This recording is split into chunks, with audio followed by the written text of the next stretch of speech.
Малку бистро, а повеќе матно. Ваков е распоредот на настани со сомнеж за корупција кој на месечно ниво ги евидентира барометарот на Transparency International. Минатиот месец на списокот бистри има 2 настани, а во матно се најдоа дури 5. На врвот е спрегата меѓу Агенцијата за филм и Друштвото на филмски работници, за која информираше Министерството за култура. Цели 7 години за парите на Агенцијата за филм одлучувале исти лица кои имале деловни врски со Друштвото на филмски работници.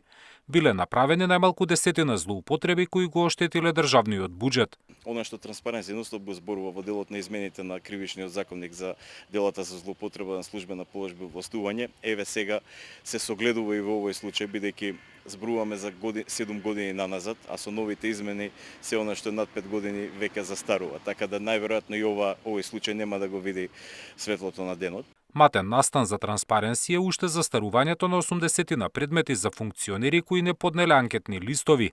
За сите предметите биле отворени пред 3 години, но ниту еден од нив не добил разрешница, па така функционерите избегнале да платат и глоба.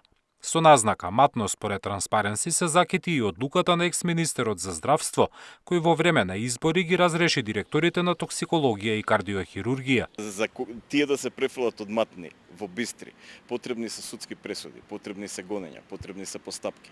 Значи потребно е процесуирање на овие настани. Значи сакам да ги повикаме институциите пред се обвинителството да сите овие случаи, не само во овој барометар на корупција, туку и во други барометри на корупција ги сватат многу сериозно и поведат постапки.